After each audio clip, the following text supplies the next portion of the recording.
Oke, assalamualaikum warahmatullahi wabarakatuh. Waalaikumsalam warahmatullahi wabarakatuh.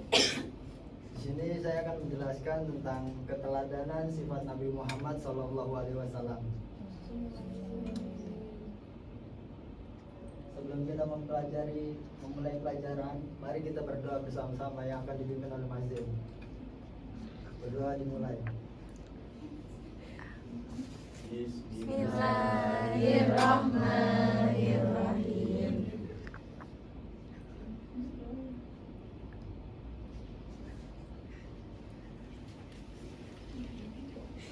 Berdoa selesai. Selanjutnya saya akan menjelaskan tentang materi biografi Nabi Muhammad SAW. Sebelumnya anak-anak udah pada tahu belum tentang biografi Nabi Muhammad SAW? Belum. Oke, Nabi Muhammad SAW diberikan kepada Allah kepada ibundanya Sayyidah Aminah dan kakeknya Said Abdul Muthalib. Beliau dilahirkan 12 Rabiul Awal tahun 53 sebelum Masehi atau bertepatan dengan 29 Agustus 570 Masehi. Sudah tahu tentang biografi Nabi Muhammad? Sudah. Selanjutnya, mengapa sih kita harus meneladani sifat Nabi Muhammad SAW? Sudah tahu. Belum tahu. Oke, sebelumnya saya akan menjelaskan sedikit ya. Kita harus meneladani sifat Nabi Muhammad SAW karena beliau adalah uswatun hasanah. Mengapa begitu? Uswatun hasanah adalah teladan yang baik, di mana ketika seseorang telah mendapatkan uswatun hasanah atau teladan yang baik, ia dapat dijadikan sebagai contoh. Dan itu juga sebagai bukti bahwa ketaatan kita kepada Allah. Selanjutnya ada ayat tentang meneladani sifat Nabi Muhammad. Mari kita membaca bersama-sama. Bismillahirrahmanirrahim. Laqad kana lakum fi Rasulillahi uswatun hasanatun liman kana yarjullaha wal yawmal akhir wa dzakarallaha katsiran. Artinya, sungguh pada diri Rasulullah benar-benar ada suri tauladan yang baik bagimu, yaitu bagi orang yang mengharap rahmat Allah dan kedatangan hari kiamat serta yang banyak mengingat Allah. Nah, ini adalah firman Allah dalam ayat surat Al-Ahzab ayat 21.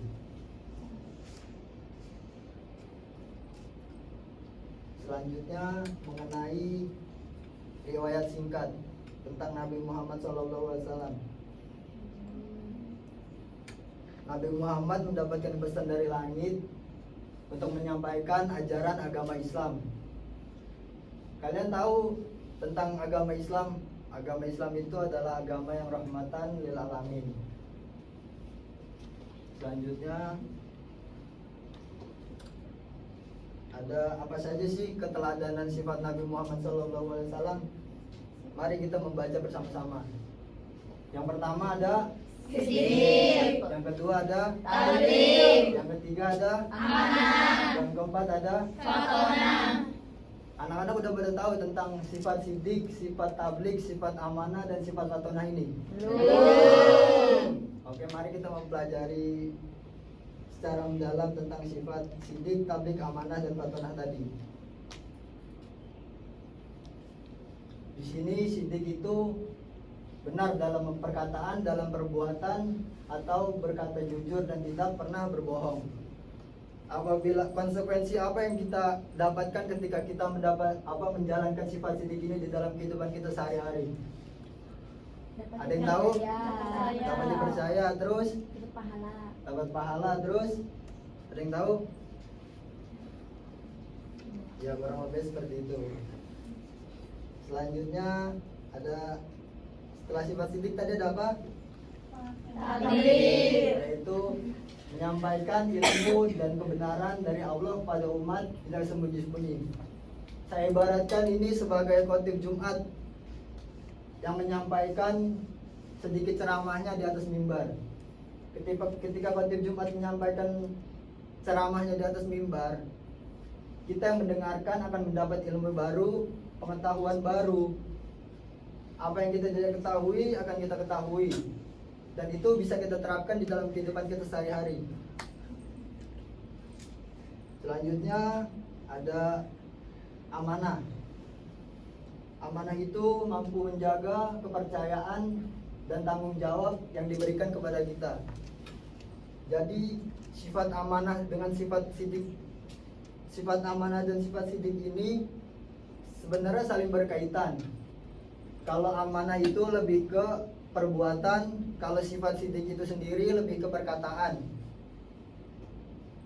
Terus selanjutnya ada sifat fatonah.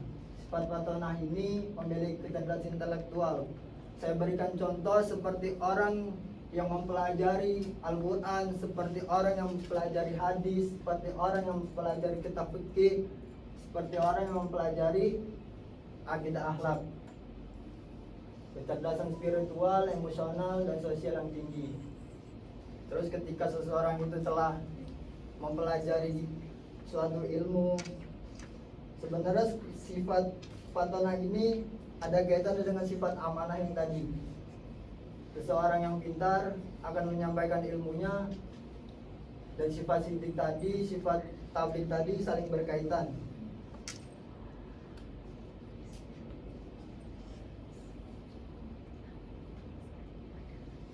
Selanjutnya di kesimpulan, mengapa sih kita harus meneladani sifat Nabi Muhammad? Ada yang tahu gak? Agar kita seperti Nabi Agar Muhammad, menjadi manusia yang agar kita bermanfaat dan diridhoi oleh Allah. Oke.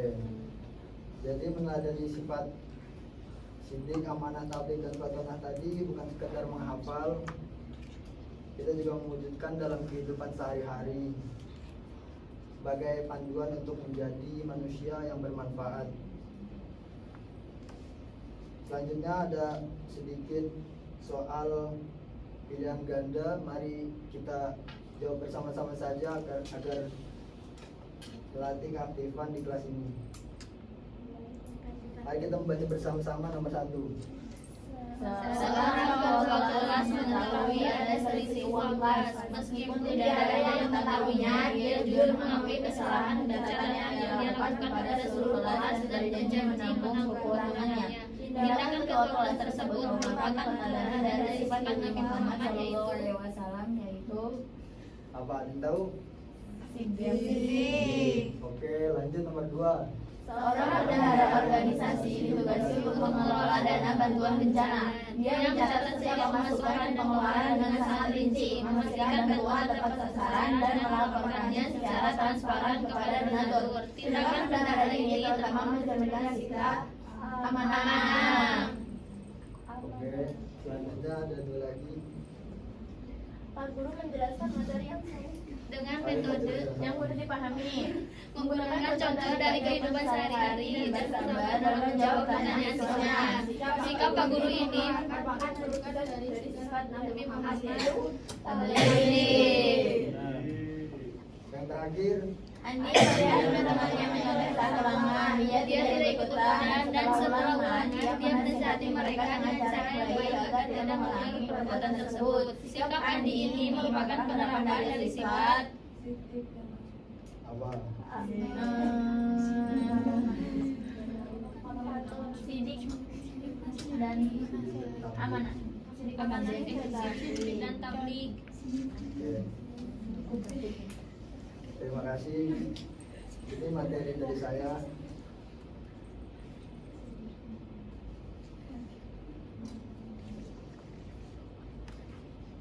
Selanjutnya dalam hasil.